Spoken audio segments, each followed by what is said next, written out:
Hello everyone, I hope that you're doing fine. Passivity is a subject about which I would like to share some of my thoughts and reflections with you today. I consider this subject as an underrated topic, despite its pervasive and very common nature, in a sense that it occurs so often and across diverse situations, not only in relationship with ourselves, but also in relationship with other people. This is a phenomenon that I encounter frequently in my practice as a clinical psychologist. So, let me be a bit more concrete about the concept. Passivity happens when we consciously or unconsciously put something off. It has also parallels with neighbor concepts such as submissiveness, state of inactivity, resistance, and lack of initiative. How can we understand it?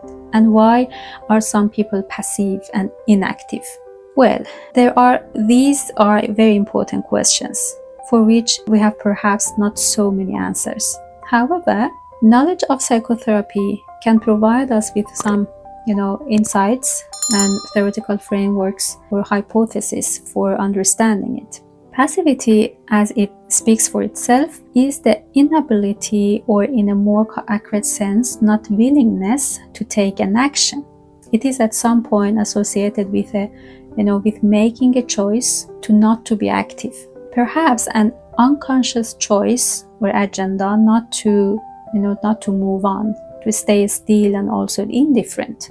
Passivity affects the ability to start, take the first step and to establish a beginning phase of a process. It is about a self which has, paralyzed itself and feels weakness and having scarce energy to stand up and act.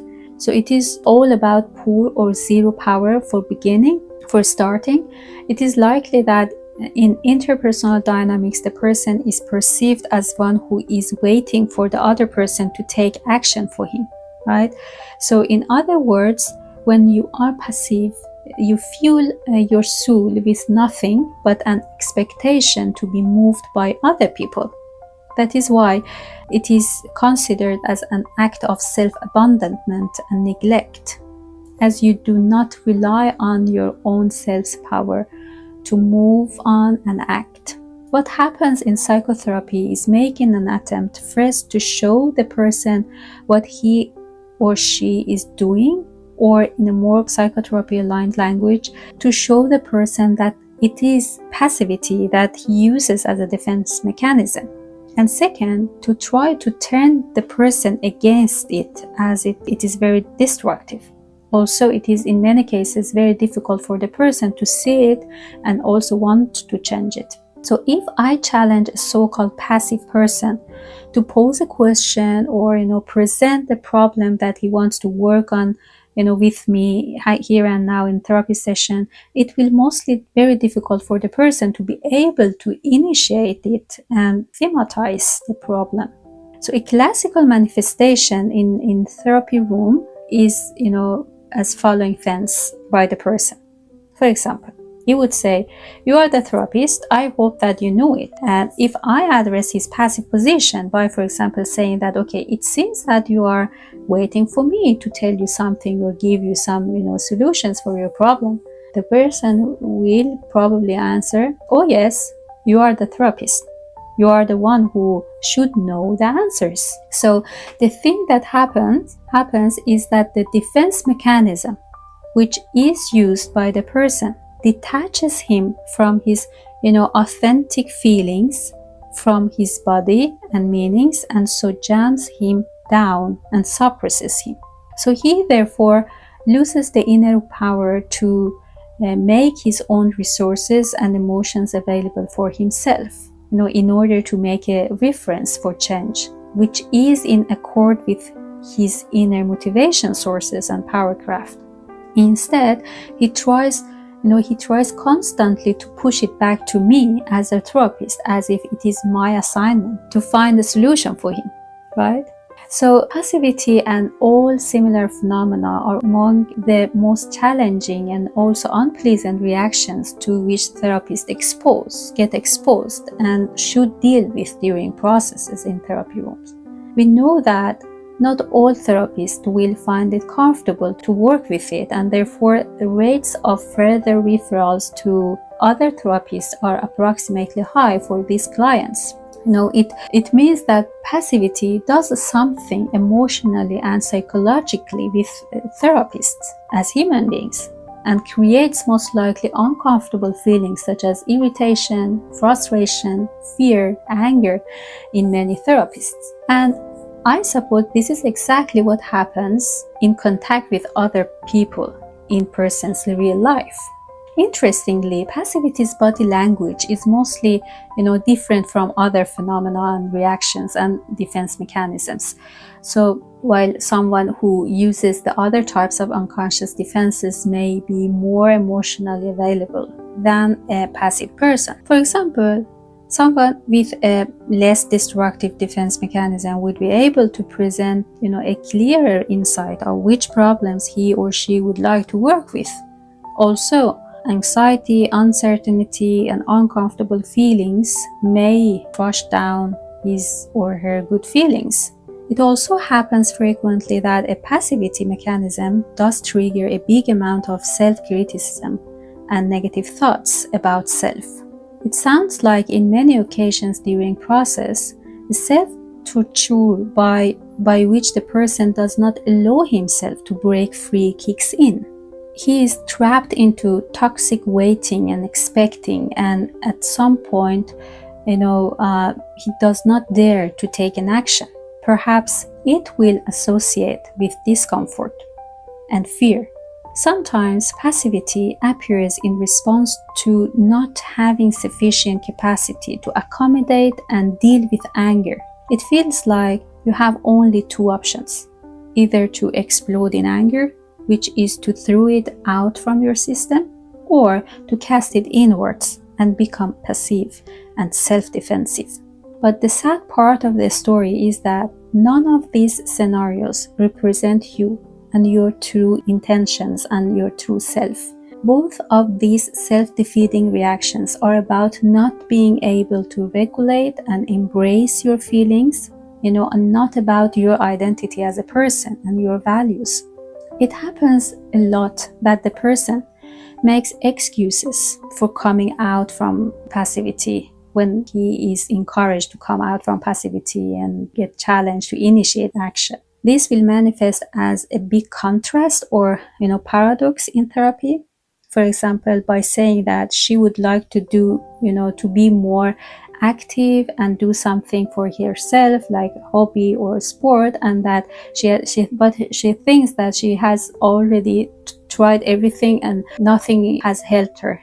And when she gets some tips from or suggestions, concrete suggestions from therapists, then she will immediately say that, for example, that she's too old or too busy or too lazy to do that. So you see, it will be a generalized and widespread patterns of energylessness, lacking enthusiasm, or spiritlessness, which takes a lot of space in a room. Therefore, the feeling of helplessness will get bigger and stronger. Self-criticism, an inner circle of being stuck and helpless, would constantly reinforce the belief that it is not worth to move on, since you have lost everything and that there is not anything left to fight for within you, inside you. It sounds like it is driven by a deep feeling of hopelessness and despair, isn't it? So you conclude that you should wait for someone to do it for you, since your self-criticism says that you are not good or adequate or powerful enough, and your helpless part generates feeling of powerlessness, and this becomes a habituated state of being stuck and passive that goes on. This can be about traumas and ruptures from the past through which the person has learned that remaining in inaction frees helplessness, disconnection, powerlessness, means or meant to be safe. Many parentified children who had a heavy and painful childhood and experienced loads of emotional traumas had started imagining that one day they will be free and something good will happen to them at the end of the day. or someone kind and caring will finally come to save them, to find them. They lean to and live always with this hope and dream. Many of them will become vulnerable adults who do not know how to initiate and make up their life and embark on a healing journey. They do not know how to change. They are insecure and waiting for help outside, help that comes from outside themselves. They cannot even think of themselves as of being the saving heroes and figure for their own life. Of course, not all kids with adverse childhood experiences will end up being passive or unable to initiate constructive changes. To be passive increases also the risk to end up in a so-called, complementary relationship, which is basically about crooked or uneven power dynamics in which one partner is almost passive and submissive, and the other one is more of a dominant personality character and sometimes aggressive. This is a typical relationship or marriage profile for a couple, with avoidant and anxious attachment styles. But all in all, we human beings have also the ability to choose consciously, and this choice-making process should be done via our bodies and our true selves. Passivity holds our true self with its all power and willingness in a dark cage of negativity which punishes us. And this punishment voice is usually something that we unconsciously have internalized and integrated within ourselves as perhaps protective part. As long as you do not want to see and recognize this part and try to observe these parts gradually by distance, you will not be able to initiate change.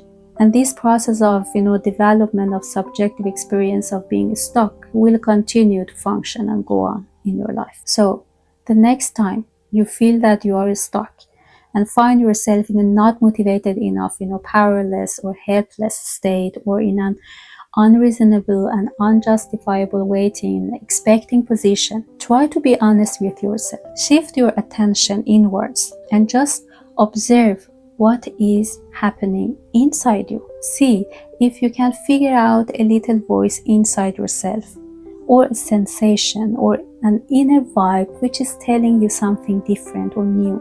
Remember that our body, with all emotions it embeds and contains, is our compass and source of knowledge, and awareness. When you lock yourself inside that little chamber of darkness and negativity, there should be a protest, a reaction, and a healing attempt to fight against destructive choice. By just observing and contacting and going through discomfort and passivity, you will enter a new phase of being, resilience, and less passivity, which is the beginning of your process of healing. So the most important thing is to start seeing it and understanding your passivity. It is about acknowledging it. Understanding and recognizing passivity is not about being passive, but more about, the state of departing from it and taking distance from it and start to understand it. So I hope that you have found these reflections, my reflections, thoughts, interesting and a little helpful. So please keep safe, keep in touch. Please subscribe if you haven't done it yet, and leave a comment and interact. I will appreciate it a lot. And please, keep in touch, and let's connect another time with a new video.